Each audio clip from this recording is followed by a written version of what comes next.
CSIS. I'm Kathleen Hicks. I direct the International Security Program here at CSIS, and I also have the pleasure of running the Smart Women, Smart Power program. We're very pleased today to welcome Arizona Representative Martha McSally to Smart Women, Smart Power. She is the first member of Congress that we've actually hosted in this series, and so we're hoping she's followed up by many of her colleagues. We're looking forward to what we know will be a very engaging conversation on a number of critical issues in the security realm, among them Iraq, Afghanistan, worldwide threats, and border security.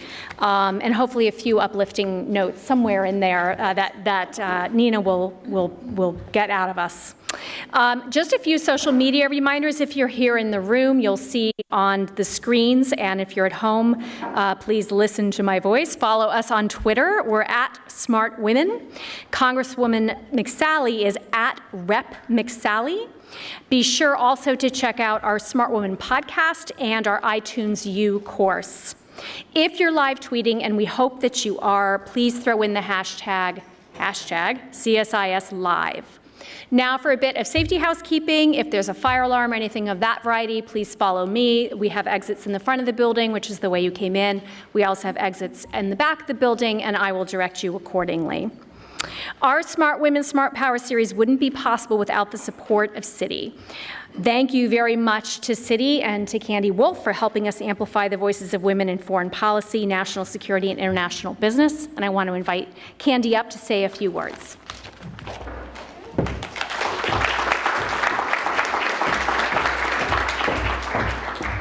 Thank you, Kathleen, and welcome everyone. This is our third Smart Women, Smart Power series for 2017. I'm starting to lose track a little bit.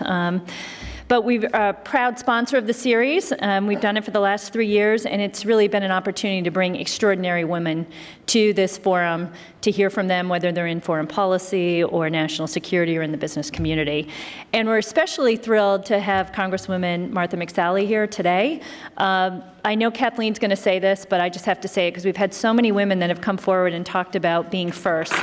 And she is the first female fighter pilot to fly in combat, and I don't think we've had that first yet. And obviously, if you're the first, and the first woman to command a fighter squadron in combat. So many, many important firsts. And I think Congresswoman McSally's distinguished career in the U.S. Air Force has helped to prepare her for the roles that she serves in the House Armed Services Committee and Homeland Security, or maybe just in Congress generally around combat duty these days. Well prepared for that, but I think we'll have a really interesting conversation around security and conflict. And at Citi, as the world's most global bank, the global presence means that the challenges that arise in times of conflict can impact our clients, it can impact our employees and the residents in the communities and the cities in which we operate around the globe. So we try to take action on issues where we can use that global scale and expertise to make meaningful contributions, and we look to our public leaders, our leaders in public service, for guidance in times of uncertainty. Last year, I would just say that we were honored to have the Congresswoman speak to a group of our employees in Tucson. We actually have a site in Tucson, and she came to speak to women about mentorship and a new working group on how businesses can empower women in the 21st century workforce, which I think is a really important topic as to engage women. And I think today is actually Pay Equity Day, if I'm correct. So with that, we look forward to Congresswoman's insights on border and conflicts and to talk about the challenges around the globe. And thank you all for joining us.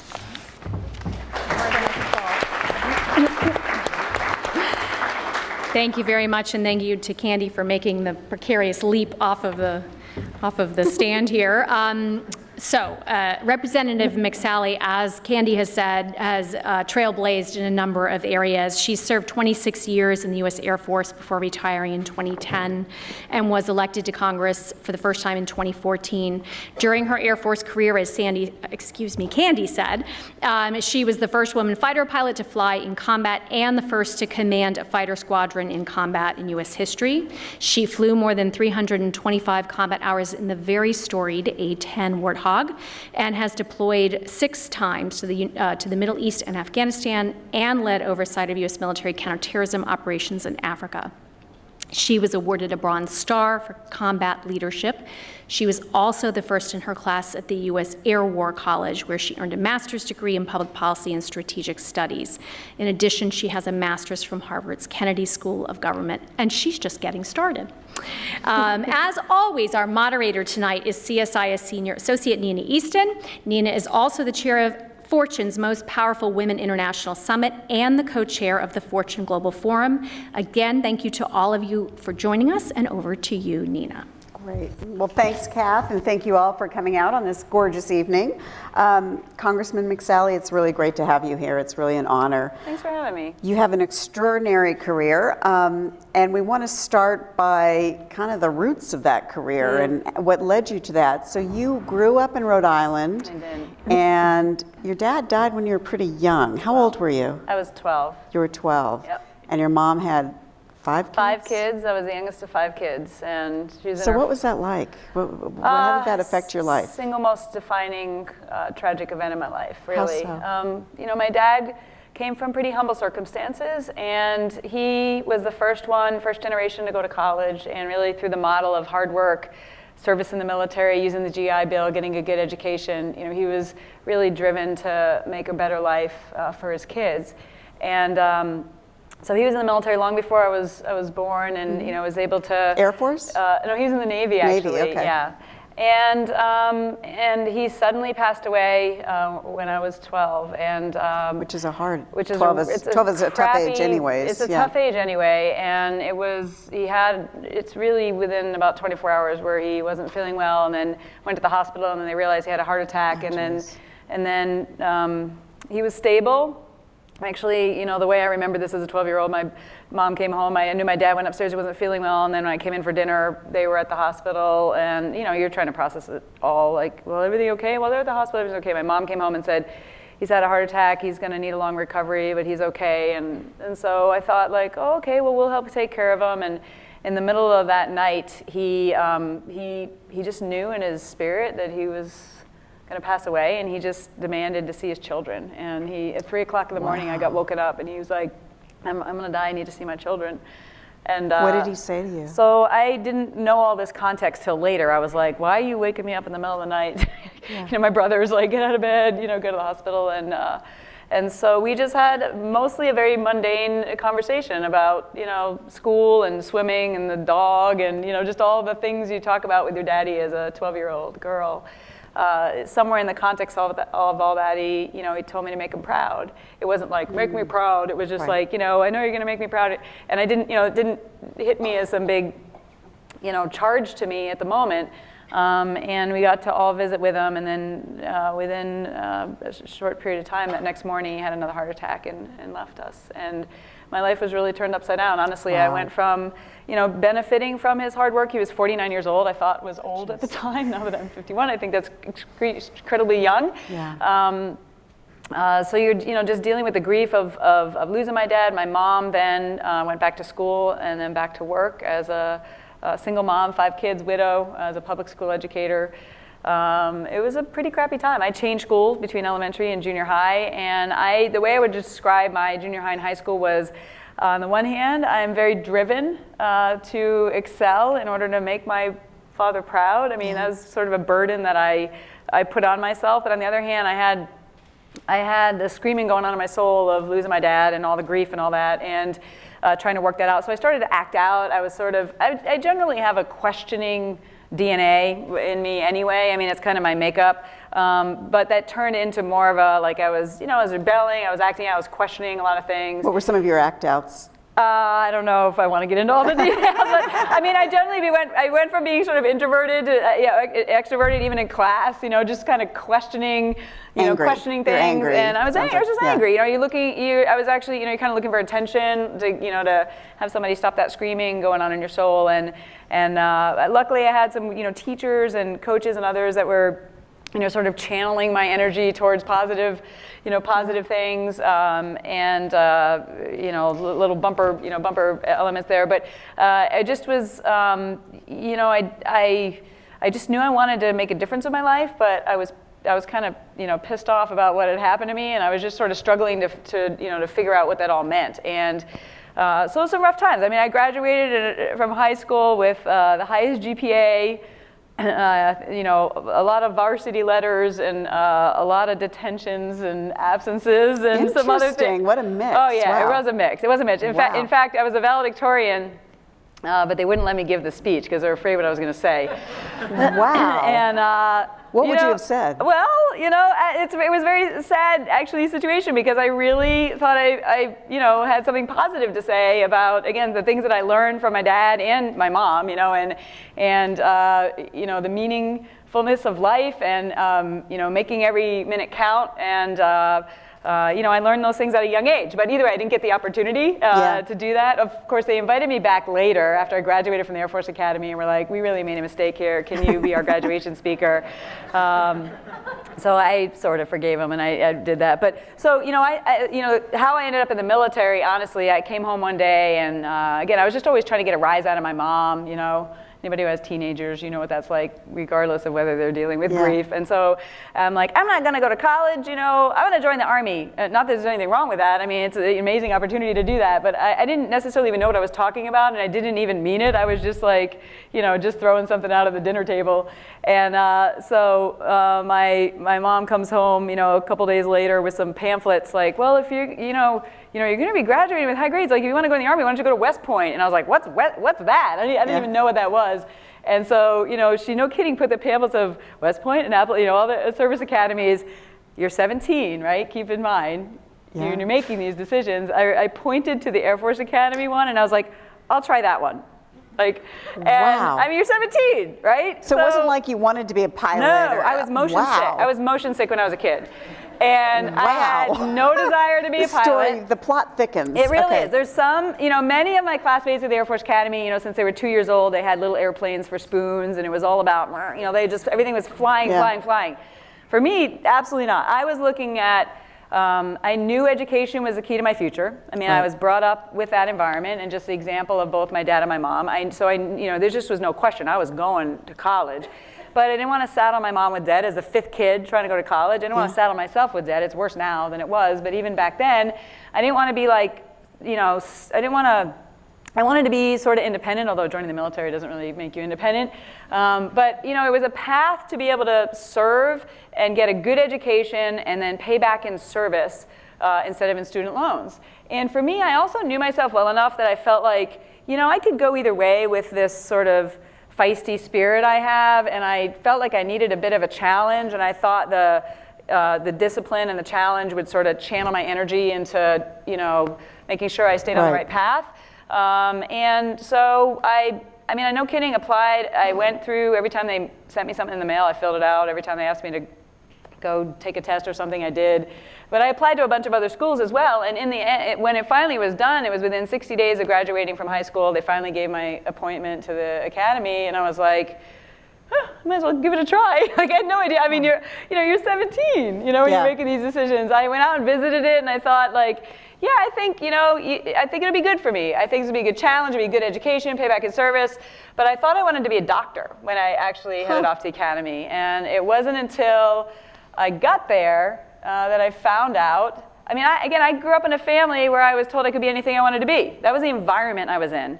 That I had no limitations on me as a girl, though I had 3 older brothers, so I had to fight for my food. But I was generally, you know, brought up like I didn't realize there were any structural limitations on me because I was a girl. I didn't. That wasn't my life experience until I joined the military. And how many women were in your class? We were in the 9th class with women. So 1988 was my graduating class. So 1980 was the first class. It was about 10% women, so about 100 out of 1,000 of us. And it wasn't until I got there that I found out that, you know, primarily the main career field people went to be, from the Air Force Academy back then, was to be a pilot. And just because I had ovaries, I couldn't be a fighter pilot. And I was like, that just pissed me off. Like, I just thought, I'm going through the same training as everybody else. We all are.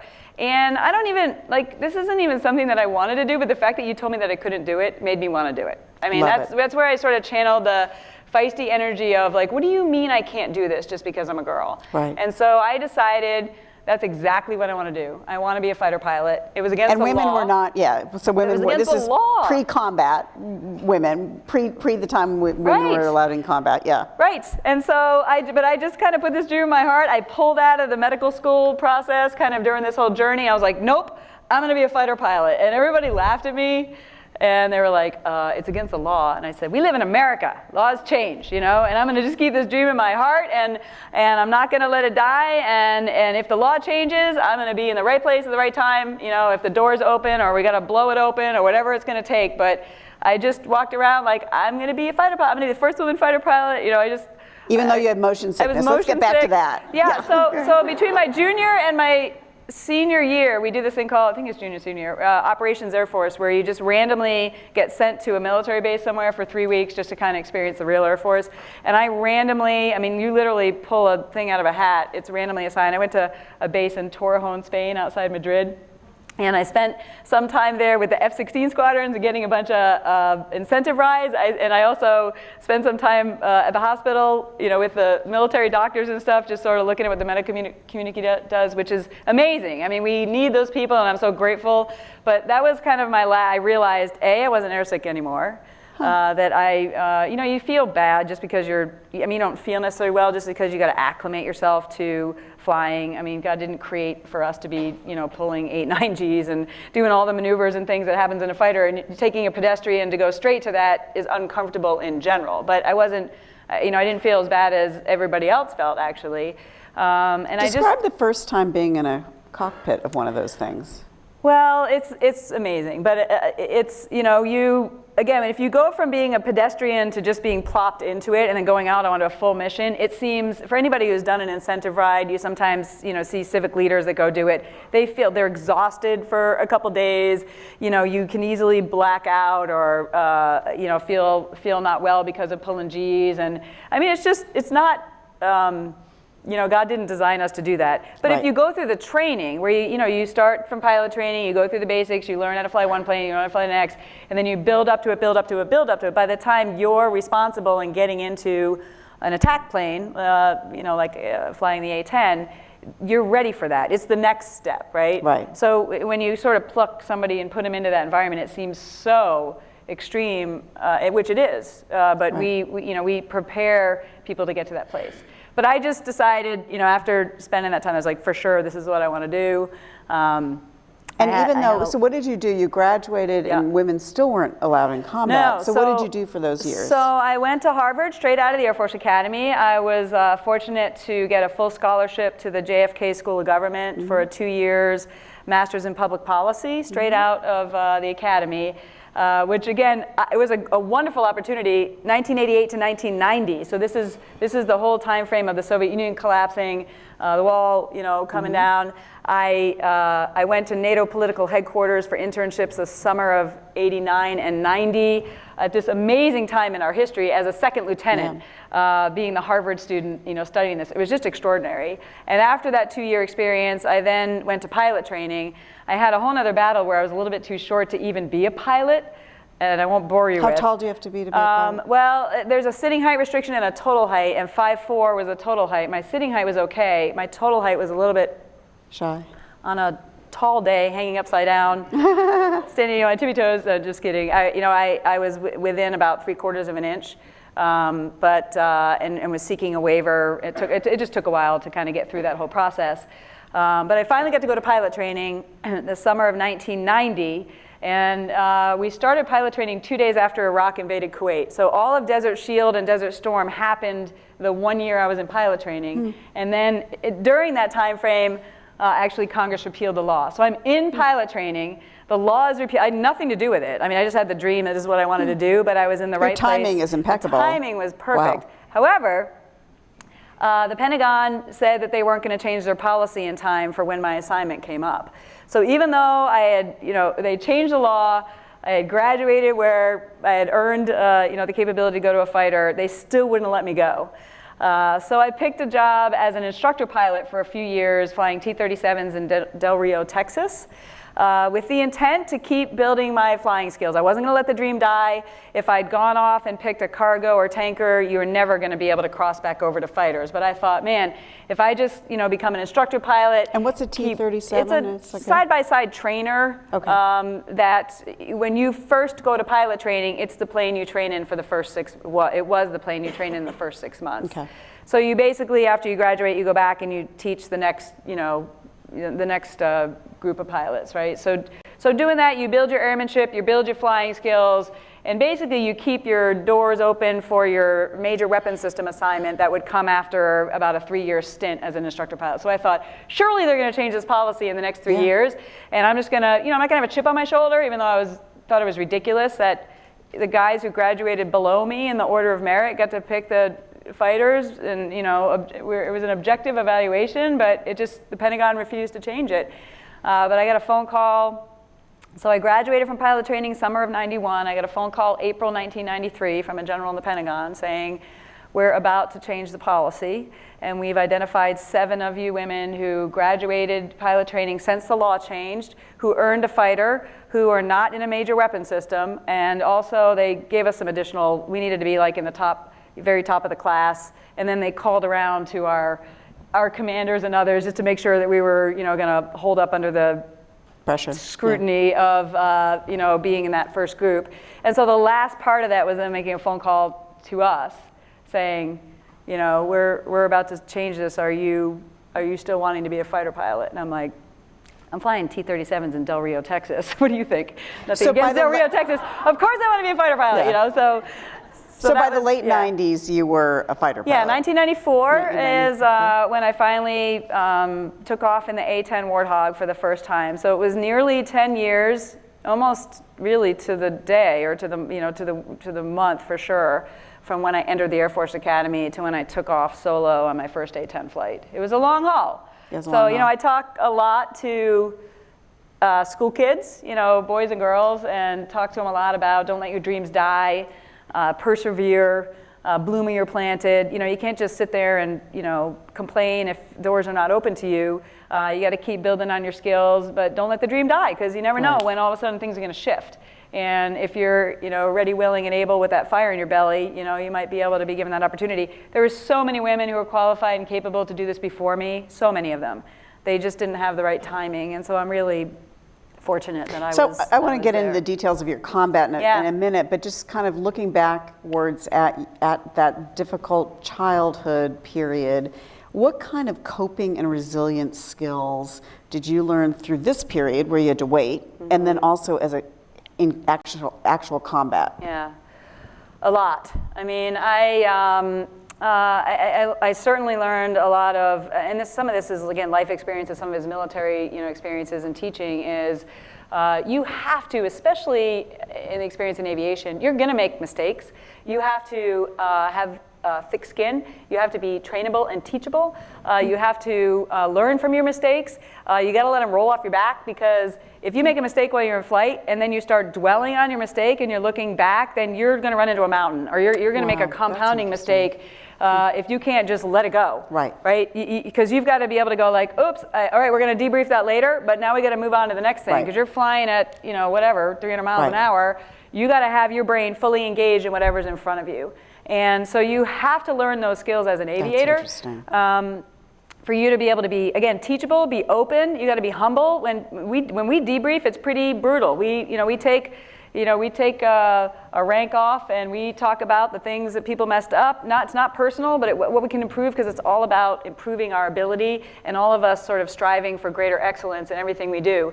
And so, you know, those are really important life skills, I think. Yeah. I often talk about you got to look through the, you know, windshield, not the rearview mirror. You got to look in front of you. That's what's important. And again, these are life skills on, you can't change the past. You can only deal with what you're doing in the present in order to impact the future, right? So you have to be able to stay in that moment.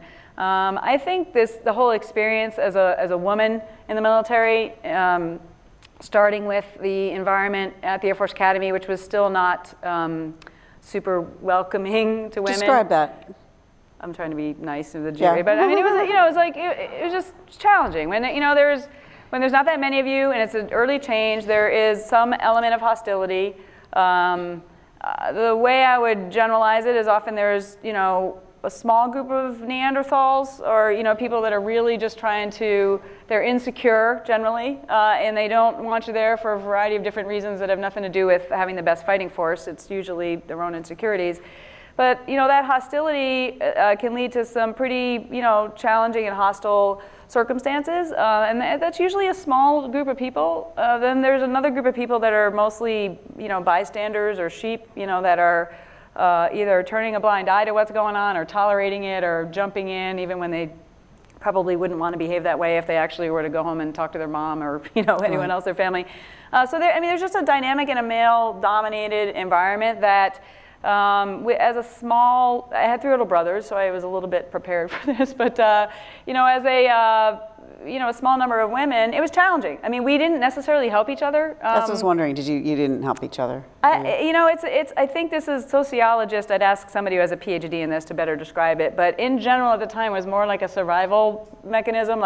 And oftentimes, people would take the approach of I'm one of the guys, and I'm showing that I'm, I fit in, and maybe you're not, or because there was so few of us, if one woman was slacking or looking for, being treated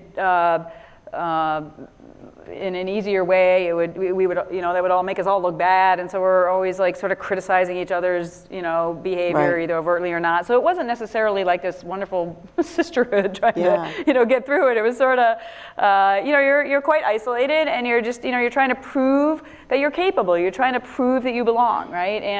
And so I had to learn those skills sort of at the academy, but they eventually served me very well in transitioning to becoming a fighter pilot, where you're the only woman. When I first showed up in my first fighter squadron that had never had any women before, it's a pretty, isolating experience. So what are those skills? Talk about if you're in that experience, if you're in that environment. I generally, you have to have thick skin, right? For sure. You can't take everything personally and go home at night if you're going to dwell on every negative experience you have, then you're going to lose sleep. Then you're not going to be able to function the next day, and then you're actually going to deserve the criticism because you're not able to be fully present and excelling. So you have to learn to have thick skin, but you also can't lose your humanity. You can't be so sort of cold and strong that you're not still a human being. So you have to figure out how to find that balance, and I didn't necessarily strike it well over the years. You're sort of learning through it. You have to dish it out as well, is the way I kind of survived. It was like, I could dish it back at you too. I come from a family of lawyers, so I have that sort of advocating, DNA where I know how to pick a fight and stand my ground verbally. And so that was very helpful for me, that I wasn't gonna be, just putting up with the stuff. I was going to dish it back. And I also think, being able to, and some of this comes from my early life experiences too, but being able to, stay focused on hey, this is what I believe my calling is to be in this place and to be serving in this way and to become a fighter pilot. And I'm not going to let anyone else take that away from me, right? If you let yourself be so miserable that you decide to quit or leave, then they win, right? But if you stay and you excel and you prove that you're capable, not just to be there, but to thrive and then eventually to lead, then that is, you don't let anybody else take away your calling and your dream, right? Did you speak out or file any complaints, or were you engaged in that way? Often I did not file any complaints on anything through my journey. I found that, again, this is as a young officer, sort of in the trenches, trying to survive. Again, I did my best to kind of dish it back when I could, pick your battles. But there was one time in particular that it got so ridiculous, some of the hostility that I was dealing with. This was when I haven't talked about this publicly, so probably somebody be tweeting this out here shortly, but it was right around the time, not just where we proved that we belonged. I mean, there's nothing like flying a jet, shooting a gun, dropping bombs. It's very objective. You either can do it or you can't do it. We have competitions as to who gets closest to the target. It's a very objective, measurement as to whether you're making the grade or you're not, right? Deploying certainly as a team really helped in those early days, but once, as women, we started to get sort of promoted. Now we're becoming instructor pilots. Now we're a flight lead. Now we're telling a guy on our wing what to do in combat. Now you're competing for promotion. Actually, that was more of a hostile chapter than the earliest one for me. And it in particular, got so ridiculous at one point where I was having no kidding, remember when we used to have voicemail machines, with tape recorders and stuff back in the day? I had messages, and at one point from people just hateful messages on my phone. People, multiple. When it went over the top was when it was somebody's spouse who was leaving me this hateful message about how I didn't deserve to be promoted. Yes, how I didn't deserve to be promoted, and what did I do in order to get there? Because clearly, I was less qualified than these other guys who deserved a promotion. Wow. And no kidding, again, I'm kind of sharing this publicly for the first time. No kidding, and up until that point, I was just sort of on my own, fighting in this environment and just proving that I belonged and just sort of dealing with the dynamics. But I walked into my commander the next day with the little tape recorder thing, and I said, this is no longer my problem. This is now your problem. I'm going to go home now. And you let me know when this squadron is an environment that I can come and serve in again. You let me know when you've cleaned this up. Good for you. And I left. And what happened? So he actually was mortified, as you can imagine. And I sort of gave them the breadth of all the other things that I was experiencing, just to kind of give the context of that. That wasn't isolated. And he then actually went to the group commander, and again, they were just all mortified. I mean, just the content of this, just listening to this one message. They actually canceled flying on a Friday afternoon, had a pilot meeting. Everybody was invited except for me.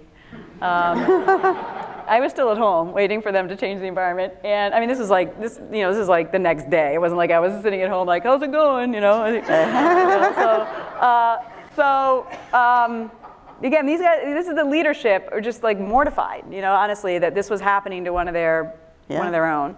And so they had a commander's call with all the pilots. Everyone's standing at attention, for those who serve. The commander walks in, everybody's still standing at attention, and they hit play on the tape. Somebody heard their wife on that tape. Other people heard their friend's wife on that tape. And a lot of guys, the sheep, the bystanders that I mentioned, a lot of them, in that moment, were just mortified. Yeah, when you're confronted with it. When you're actually confronted with it. Unhumanity of it.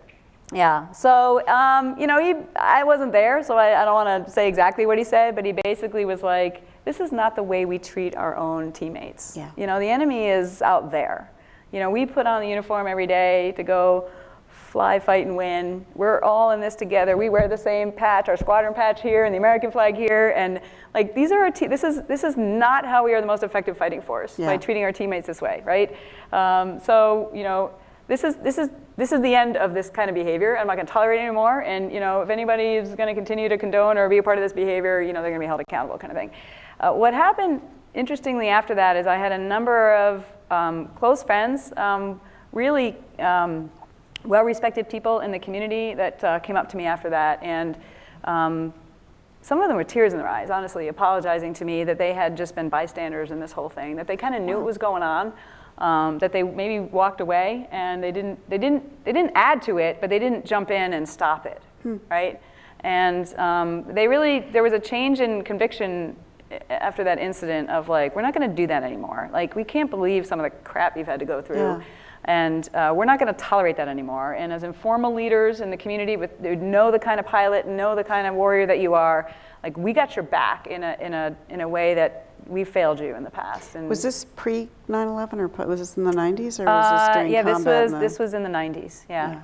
Yep. So you've I want to go back to your combat period, but because you've spoken just now so eloquently about the power of making an impact, you are making an impact now as a member of Congress to give voice to women as part of this social media scandal over the nude photos. Describe that and what your action is. So I'm sure describe most of you the guys incident. Okay, Not so everybody knows. It just came to light within the last month that it started with this one site, Marines United, that is a large group originally designed for Marines to be helping each other, preventing suicide and some other positive things, that a subset of the larger group, which includes active duty and veterans, went into a subset of that, and they started basically posting nude photos of fellow Marines. Some of them were related to essentially revenge porn. The investigations are ongoing, but this is kind of generally what we've heard.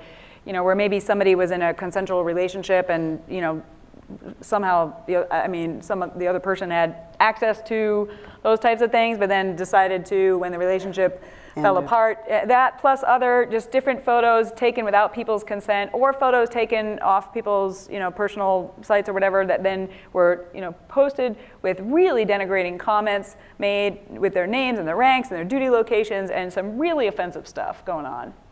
That had been going on for a really long time. That's what's amazing. Yeah, been going on. And so finally a Marine, former Marine, veteran Marine reporter actually broke the story that this was going on, and what happened to him is even more troublesome, because as soon as he broke the story, he started to be attacked. And people started putting a bounty out for pictures, nude pictures of his wife and daughter. Oh my God. And talking about sexually assaulting them, just really effed up stuff. Wow. If I can use that term. And so this came to light in the media, really within about a month ago, right? And so, and it's now been discovered, even though the focus has been on the Marines, that some of this is happening in the other services as well.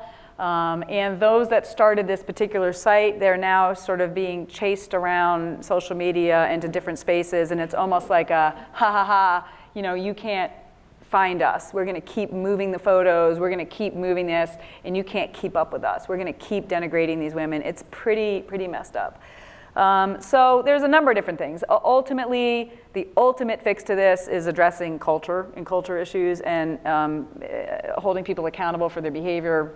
Again, this is, if we expect our troops, to be warriors and to have the core values of the Marines, which is, courage and commitment and, what's the other one? It's honor. Thank you. Courage, commitment, and honor.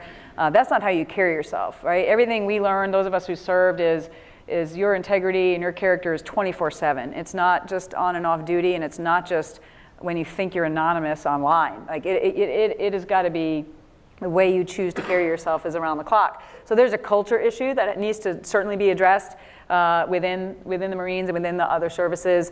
And there's also potentially a legal issue. We have within the Uniform Code of Military Justice the ability, if somebody is active duty, even if we can't bring them up on a very specific charge of what they did, we can bring them up on some of the general charges, Article 134, good order and discipline, conduct on becoming officer, those types of things.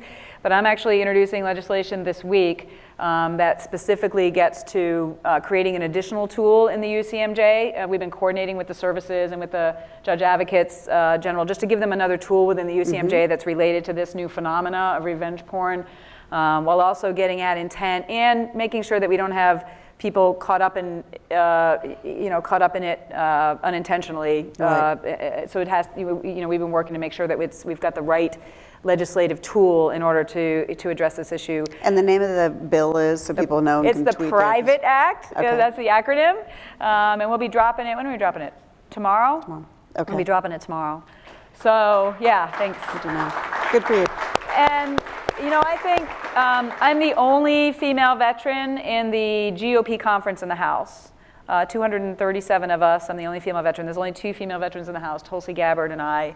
And so on the majority side, I think I'm uniquely positioned, also based on my own experiences.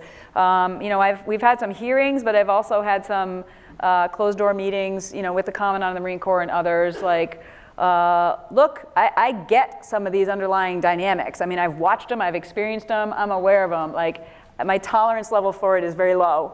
But I also want to be partnering with them to make sure that we're not having unintended consequences from a knee-jerk reaction that actually backlashes and hurts women more, if that makes sense. Oftentimes we have some kind of scandal, everybody's like, oh, we got to do more training and we got to segregate women more and make sure they're protected more. And in my view, I'm uniquely positioned to kind of share this, is that's what the Taliban does, segregate women to protect them. Like we need to integrate more. Like we need to be more making sure that we've got a level playing field, that women are equally provided opportunities to serve and where they're qualified and capable, that we're showing the respect by the example, but not having more training and more double standards that actually cause more resentment towards women that actually feeds this behavior. And I can see my female veterans in the crowd nodding up and down. That's a unique thing that we understand that only I can speak to, I think, because of my unique role as a female veteran.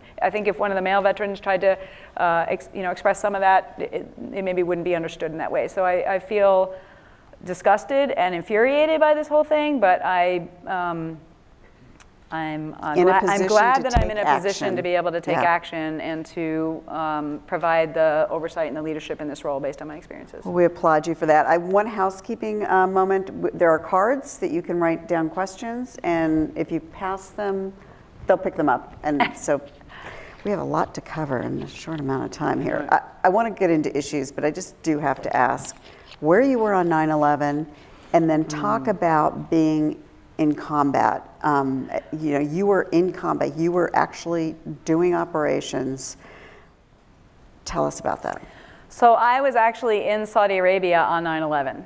I was on a one-year remote tour to our Air Operations Center in Saudi Arabia that at the time was doing command and control of all of our air operations for Operation Southern Watch, which was our no-fly zone enforcement in southern Iraq. So it was a very small group of people in that place at that moment in time. And if you can think back to that horrible day, and as things unfolded, and even discovering that the majority of the hijackers were of the country that we were now stationed in, and all of the dynamics that were happening that day. So we were there, and that happened just like everybody else. We were in the operations center, just like many people. You were first seeing it literally on television, like thinking there was, somehow there was some sort of tragic accident at first, right? And then realizing pretty quickly that we were under attack.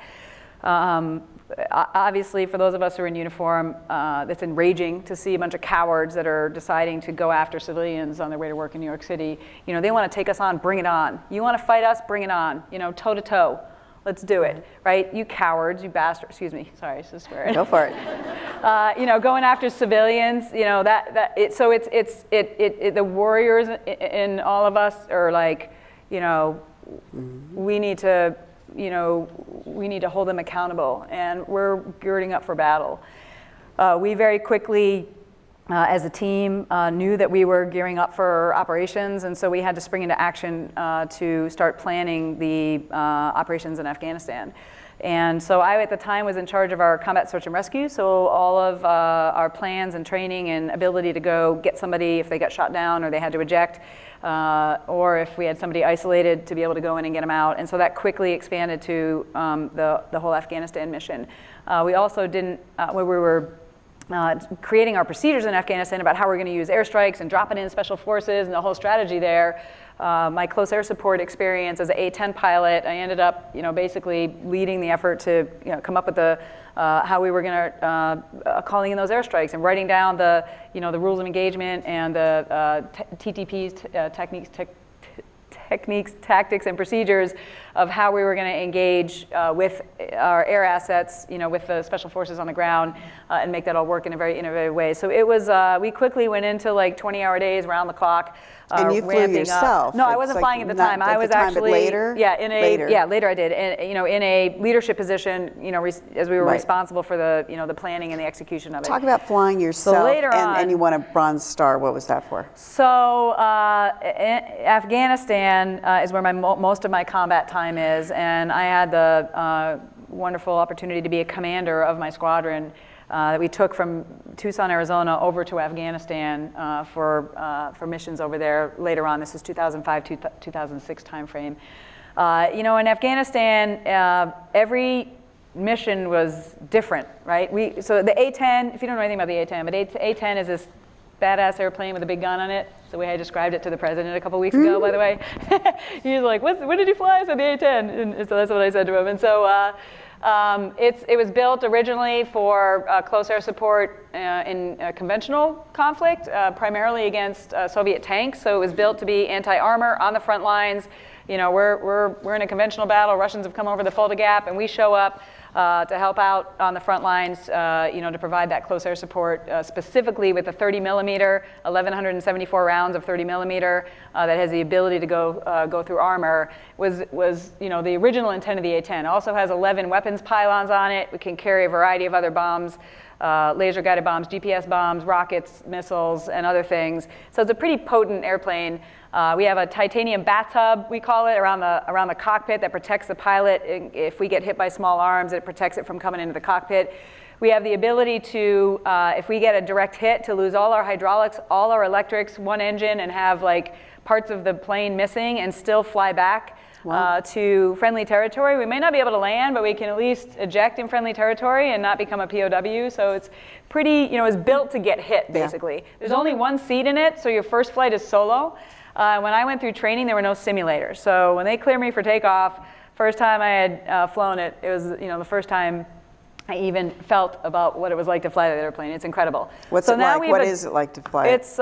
It's amazing. I mean, the plane is it's rugged. It's not fast. It wasn't built to be fast, so it's slow. We get made fun of by the fast movers because we're slow, but we were intended to be on the front lines and sorting out where is everybody and who's who, and have a lot of loiter time to be able to stay overhead to support the troops without having to run out of gas.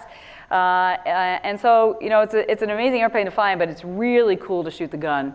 I mean, listen to her. So, the folklore as A-10 pilots that we pass along is that they built the gun and they went to the engineers and said, figure out how to fly this gun. Because this gun, 30 millimeter is just amazing. It's, the size of a Volkswagen. It takes up, whole plane. The whole plane is built around it. The landing gear is offset from it.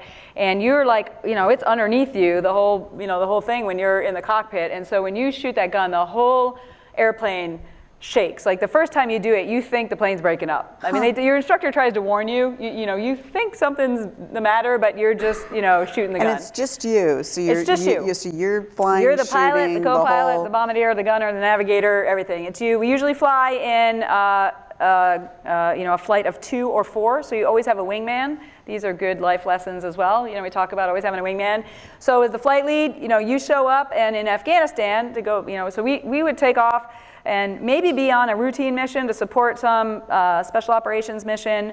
We're also providing sort of eyes in the sky as well. We've got a targeting pod that allows us to have infrared or electrical optical sensors. Sometimes we're like going way high altitude, so the bad guys can't even hear us, and we're able to say like there's 2 movers on the northwest side of the roof of the compound as a raid is happening. And so there's some missions that are sort of routine, if they can be routine combat missions. But we take off also with the maps of everywhere in Afghanistan on our equivalent of our dashboard, because we often just get called, somebody's in a firefight, they need you now, and we're just given on the radio a call sign, a radio frequency, and a grid coordinate, go help these guys.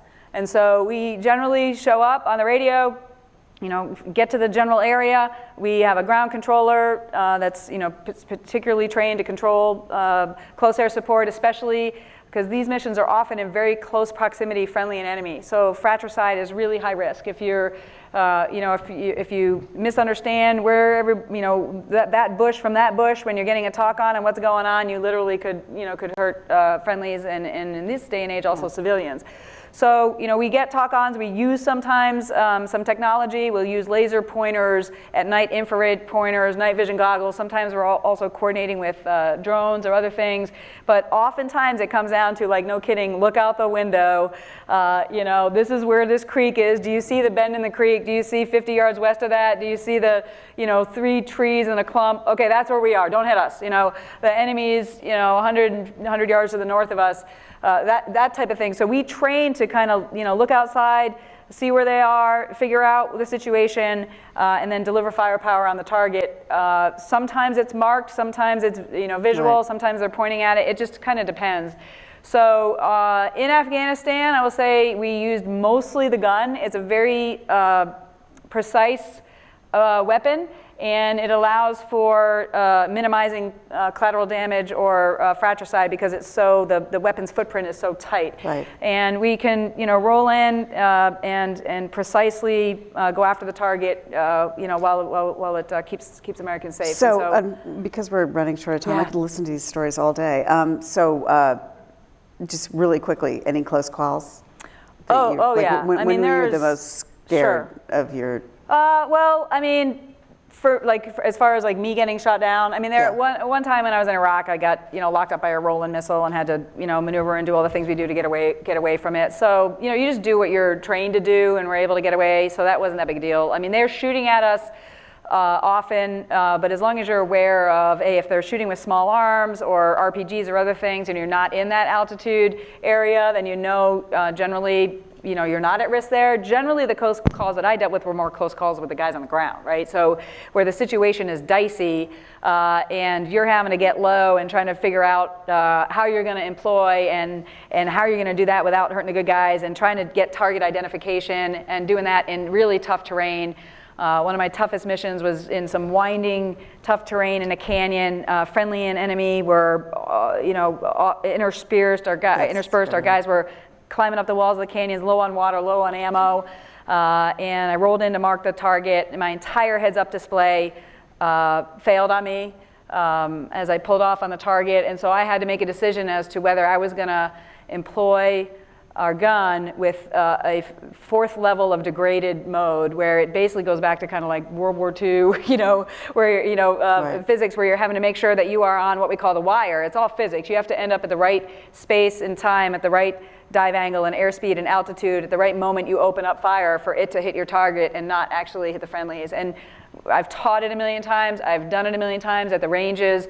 I mean, we practice to this all the time. But we argued when I was instructor pilot, maybe we never need to teach students how to employ the gun in standby pipper, because you're never going to have to use it in combat. And here I was having to decide whether I was going to employ it in combat. And again, the risk of friendly fire was high. So I set up like I had done many times before at the range, decided this is what I need to do, these lives are in danger, and this is what I'm trained to do, and I'm the squadron commander, and I'm the flight lead, and I know how to do this.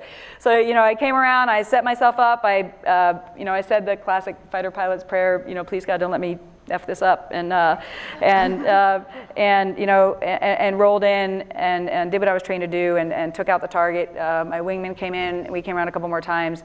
Another 2 ship of A-10s, after we employed several times, had to go hit the tanker. We covered those guys for several more flights throughout the afternoon and the evening, and we were able to extract them all out alive later on that night. Great. Yep. Well, thank you for your service, first of all. That's incredible. So we need to move on to issues, your current life. So let's talk border security. You're in Arizona. I'm going to throw all these questions at you. You take it where you want to go, just because we're short on time. Wall. How realistic is it in your state? Funding for it, your view of it. I know you've raised questions about it in detail, but you've also looked more broadly at immigration or potential immigration holes, like the foreign fighter travel bill. Talk about that, and talk about your legislation with Senator McCain, one of my favorites, on the Mexican cartels. Oh yeah, great. In just a few minutes, right? Yeah. So I represent 80 miles of the southern border. There's only 9 members of Congress that actually represent a southern border district, 3 Republicans and 6 Democrats. I also am the chairwoman of the Border and Maritime Security subcommittee on Homeland Security. So in that role, I have responsibility of our 2,000-mile southern border, maritime border, northern border, and providing, thoughtful, as an authorizer, thoughtful also oversight to the executive branch related to this. The border is very diverse and very complex. We've got about 700 miles of land and 1,300 miles of water. The Rio Grande River being that 1,300 miles. We already have 654 miles of some sort of barrier. This was related to the Secure Fence Act and us moving forward to create some barriers. And I'll tell you, representing a rural border community that has large stretches of flat land, when we, over the decades past, sort of created some obstacles and a better strategy in the San Diego area and California, sort of pushed the cartel activity into the Arizona area. In the urban areas, they did some things where they intentionally pushed the cartels into the rural areas. I mean, it was part of the strategy. And so what you have is border residents, ranchers that I represent that now have cartels, trafficking through their property. That's a public safety threat. It's a potential national security threat. One of the ranchers was killed in 2010, responding to what they thought was, somebody just, coming over illegally looking for a better life, which they often did as ranchers. But the impact is very real of allowing these transnational criminal organizations to continue to traffic drugs and people north and weapons and money south, right? And so my focus, especially in my subcommittee role and representing my community, is we need a better strategy than one we have right now. When I asked Homeland Security what percentage of the southern border do they have situational awareness of, which, again, I'm using fighter pilot terms, that if there's a breach, if something moves and it's breaching to come across the border, you see it, you detect it somehow. There's a sensor, there's a tower, there's an airborne asset, there's a Border Patrol agent. Of the 2,000-mile southern border, generally on any given day, what percent do you have situational awareness of? And the answer was about 54%. That's not good. So, we need to create a better strategy that actually defeats the networks. That was our hearing today, was about how do we defeat the networks? Because we don't want to be doing this whack-a-mole right at the border. We want to go after the networks. We want to disrupt and dismantle the cartel activity well south of the border if we can. But as it approaches the border, we should be able to detect it and then get our assets to it quickly so that we're intercepting it as close to the border as possible instead of sometimes 50, 100 miles inland. So they've put up some of these barriers in the last 10 years or so. And our ranchers that I represent will tell you the barriers create an obstacle where in the past they used to be able to drive through anywhere they wanted and it was a free-for-all. They could drive, there was no problem for the cartels to solve. Now, with some thoughtful placement of the appropriate barriers, the cartels have to solve a problem. But I will tell you, these cartels are so innovative. They're well-resourced. They're entrepreneurial. They're quick. They don't have the same limitations that we do. They go over, through, and under these barriers so quickly. Tunneling takes a little bit longer time to do that. But right now in my district, they are using propane-launched cannons to basically throw hundreds of pounds of drugs over the 18-foot wall and shoot it into somebody who's going to drive up, pick it up, and be gone, okay? The last breach that I saw in the steel 18-foot barrier that we have in my district, they come up with blowtorch and welding equipment. They know when shift changes. They have spotters on hilltops telling them. They know where the blind spots are, where there's no tower and nobody's looking. So they come up and they breach this whole huge area, and they put hinges on it, okay? So these cartels are able to do this undetected. So they basically have a gate now in the barrier, and then they shut it again. So if you drive by it, you wouldn't even see it. But then at the time and place that they're choosing, aided by the spotters, they'll open up the gate, put a ramp, drive the drugs through, close the gate, and you, again, wouldn't be able to see it if you drove by it again, right? So look, we need a better strategy. There's some places we still need some additional barriers. Let me ask you this: will there be a wall? So, Not do you think it's a good idea, but will there be a wall? I do not think we are not going to have a 2,000-mile contiguous wall, let's be clear. I mean, that's just not a good use of our taxpayers' resources. But there are places where, like McAllen, Texas, the Rio Grande Valley, which is kind of ground central right now for a lot of the activity. I was just down there with the speaker a month ago. They've got some real challenges there. The Rio Grande is the barrier there. You're not going to obviously build a wall in the middle there. But what they've got on the north side of it is, in some places, they have levees that have been built that actually the community wants because it's helpful with flood control. But it also creates a natural wall or barrier that is difficult for the cartels to get over. And so it's kind of a win-win to create the levees. The communities want the levees, and it actually helps create a problem for the cartels. So in the supplemental request that we asked some questions, Congressman Hurd and I, in our oversight role, some significant chunk of that $999 million that's requested in the FY17 supplemental are for 28 miles of levees in South Texas. So most people actually who are aware of this issue, I think that's actually a reasonable idea, in order to address this. There's some areas where we have low Normandy barriers that need to be replaced. There's other areas where there's pedestrian fences that need to be replaced. So, there's some areas to extend the barriers, but we got to be smart about what resources we're using and how we're using them so that we actually improve border security and do that in an effective way. So we're getting the hook, and since we weren't able to get to, we really do try to get to your questions, and I apologize. Is there a way that people can write to you and yeah, the challenge we'll have through IQ, which is the official government system, is if you're not one of my constituents, it doesn't go through the system because we use that officially to engage with our constituents. So we've got staff here. I mean, we can follow up if they've got There's staff right here if you want to follow up with questions. I would also recommend that you read the op-ed that you co-authored on how to defeat ISIS. And also look into your foreign fighter travel bill because I think that's, do you want to describe that real briefly? Yeah, sure. So look, we've got, foreign fighters have always been around. Whenever there's conflict, there's people attracted to go join the fight, whether that was the early days of, in the 80s in Afghanistan or Somalia, other places. But ISIS has created this new phenomenon using social media, 40,000 foreign fighters from 120 different countries to travel to Iraq and Syria and Libya as well, to get training. Some of them are Americans, some of them are from Western countries, a lot of them are from visa waiver countries. So we've got to make sure that we have a thoughtful approach on how we are addressing this issue. So one of my bills is, simply, making the U.S. government take a fresh look at doing a stress test of foreign fighter travel. They haven't done this in many years. To really take a look at how foreign fighters might be able to infiltrate, which I was part of a task force 2 years ago. There are certainly vulnerabilities. We've shored out some of them in the visa waiver system, visa waiver program countries. There's some other elements, related to homegrown extremism. We've really got to take a holistic approach on this without living in fear. Right. To address where we need to be a little bit faster. We are operating at the speed of bureaucracy while the bad guys are operating at the speed of broadband. So we need to kind of speed up and get ahead of them and make sure they're not taking advantage of some of the potential areas that they could come in and do us harm. Well, Congresswoman, thank you for your service in the military and your service now in Congress. Thank you.